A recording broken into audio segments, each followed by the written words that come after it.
실제로 치석 제거 효과는 별로 없고 오히려 아이를 비만으로 만들고 치아를 부러뜨릴 수 있는 흉기가 될 수 있다면 어떻게 하시겠어요? 치석을 뗀다라는 생각을 하다 보니 덴탈검이 점점 단단해지고요. 이 단단한 거를 씹다 보니까 치아가 견디지 못하고 깨져버리는 경우도 많이 있어요. 안녕하세요. 강아지와 고양이의 치아 건강을 책임지는 동물치과 이원장입니다. 양치질 대신에 혹은 치아 건강을 위해서 덴탈검 매일 챙겨주고 계시죠. 광고에서 보시면 요것만 주면은 치석 제거가 다 되니까 양치를 안 해도 된다, 혹은 이것만 주면은 스케일링 안 해도 돼요, 이런 광고만 믿고 껌만 주시는 분들도 많으실 거예요. 아이를 너무나도 사랑하고 깨끗한 치아와 건강한 잇몸을 유지하고 싶은 마음 충분히 이해하고요. 그렇게 해서 껌 주시는 것도 칭찬드리고 싶습니다.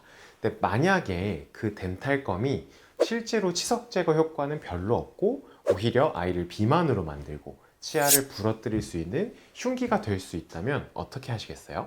오늘은 동물치과 수의사로서 제 양심을 걸고 덴탈검의 불편한 진실을 말씀드리려고 합니다. 특히 딱딱한 껌이 치석 제거에 좋을 거다라고 믿으셨다면 오늘 이 영상이 그 상식을 깨드릴 겁니다. 덴탈검은 암만 먹여도 치석이 효과적으로 떨어지지 않습니다. 치석이 왜 쌓이는지부터 생각을 해봐야 되는데요. 치석이 쌓이기 위해서는 치아 표면에 플라그라는 얇은 막이 쌓이고 그 막에 침에 있는 칼슘과 음식물이 범벅이 되면서 단단한 돌로 변한 게 치석입니다.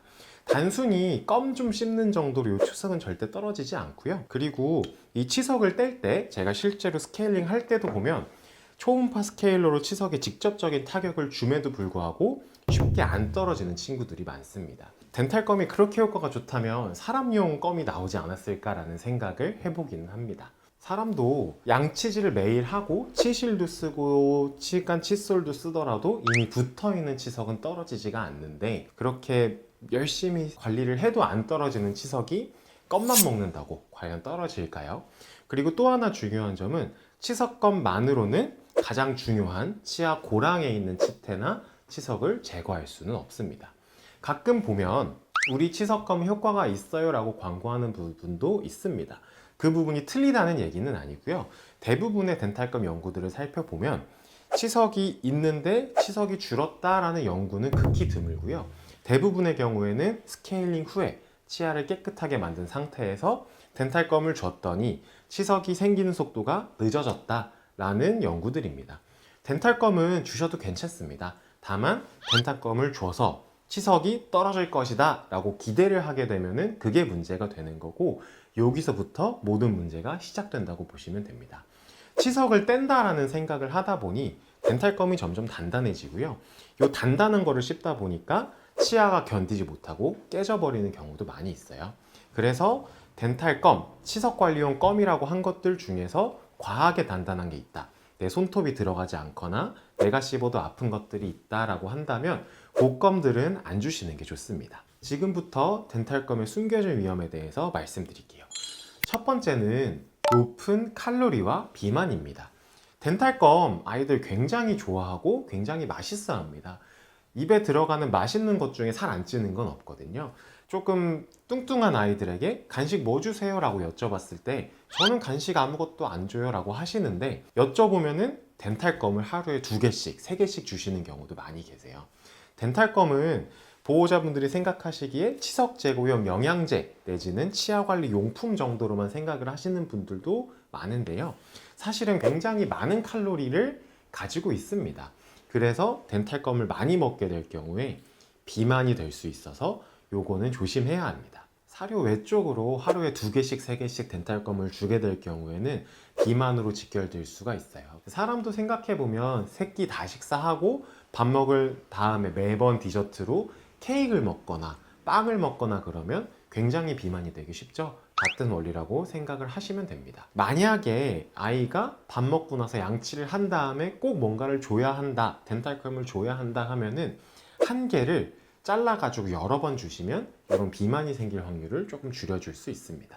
애기들이 비만이 된다 그러면 일단은 몸무게가 무거워지기 때문에 관절에도 무리가 갈 거고요. 호흡기에도 부담이 되고 심장에도 무리가 갈 수 있어서 결국에는 아이의 수명이 줄어들 수 있게 되는 위험한 질환이라고 보시면 됩니다. 사랑이라는 이름으로 어쩌면 아이에게 매일 독을 주고 계셨던 거일 수도 있어요. 덴탈검을 먹음으로써 인해 생길 수 있는 두 번째 최악의 상황은 치아 파절입니다. 이 치아 파절이 제가 동물치과 수의사로서 가장 강력하게 경고하고 싶은 부분인데요. 대부분 단단하니까 치석도 잘 떨어질 거야, 단단하니까 오래 먹고 그게 이빨에 좋을 거야 라고 생각을 하시는 분들이 많아요. 근데 요거는 정말 단단한 오해입니다. 미국이나 유럽처럼 큰 강아지들보다 아주 조그만 소형견들이 많은 사육 환경이에요. 그런데 아주 조그만 치와와와 아주 커다란 골든 리트리버가 똑같은 단단함의 간식을 먹는다면 어떨까요? 골든 리트리버의 치아는 견딜 수 있더라도 치와와의 치아는 부러질 수도 있습니다. 그래서 시중에 파는 뭐 우드스틱이라든가 사슴뿔, 딱딱한 뼈다귀 간식 이런 것들은 아이의 치아를 부러뜨리는 흉기가 될 수 있습니다. 실제로 이런 딱딱한 간식을 먹다가 이빨이 쭉 깨져가지고 심한 통증 때문에 그쪽으로는 먹지도 못하고 아주 심한 구취를 유발한 아이들이 많은데요. 저희 병원에 온 아이들의 사례를 보여드리도록 하겠습니다. 이 친구도 딱딱한 걸 먹다가 상악 제사정 구취, 가장 근 치아가 부러진 아이인데요. 정상적인 상악 제사정 구취는 앞쪽에 높은 산이 하나가 있고 뒤에 낮은 산이 있어야 됩니다. 근데 이 아이를 보면은 평평하죠. 우리 아이 치아를 봤는데 이런 식으로 평평하다 라고 하면은 깨졌다 라고 생각을 하시면 되고, 이 아이는 보시면 빨간 점이 치아 안에 신경이 노출된 부분이라고 생각을 하시면 됩니다. 이 아이도 단단한 걸 씹어 먹다가 치아가 깨져서 내원을 하게 된 아이고, 다행히도 뿌리가 많이 포함되지는 않아서 이 아이는 신경치료를 통해서 치아를 계속 쓰고 있는 아이입니다. 이게 가장 일반적으로 보시는 치아 파절일 텐데요. 이런 거 말고도 다른 종류들이 많습니다. 이 치아는 아까 봤던 제사정구치 뒤쪽에 있는 어금니인데 이런 식으로 쭉 깨져서 내원을 하게 되었어요. 사실 이 치아는 굉장히 이빨 안쪽에 있는 치아라 겉으로 볼 때는 크게 티가 안 날 수도 있는데요. 여기 보시면은 까맣게 세균들이 둥지를 틀고 자리 잡고 있게 되는데 이쪽 부분에서 악취와 통증을 유발하게 됩니다. 그래서 구취 때문에 내원을 했다가 치아가 깨진 것을 발견하고 이 치아는 발치를 진행했던 그런 아이가 있습니다. 요거는 또 다른 아이인데요.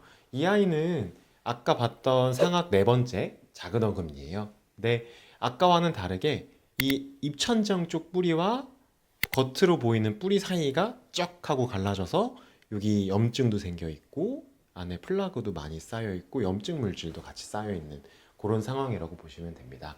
이런 상황은 안타깝게도 아까 첫 번째 아이처럼 신경치료를 통해 살리기는 어렵고 이 치아는 발치를 해줘서 통증을 줄여주는 치료를 진행을 했습니다. 이렇게 딱딱한 간식을 먹다가 치아가 부러지게 되는 건 아이들의 교합이 사람과 다르기 때문인데요. 강아지들은 정상적으로 가위처럼 씹는 교합을 가지고 있습니다.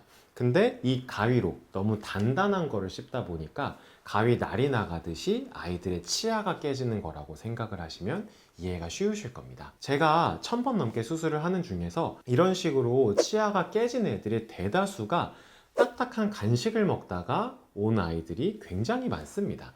이게 깨진 정도에 따라서 신경치료를 통해 살릴 수 있으면 좋겠지만 많은 아이들이 깨진 부분이 너무 많고 치아 뿌리까지 깨져 있어서 발치를 해야 됐던 애들이 더 많았습니다. 보통 이렇게 해서 온 아이들의 대부분이 보호자분들께서는 우리 애는 잘 먹었어요 라고 말씀을 하시는데요.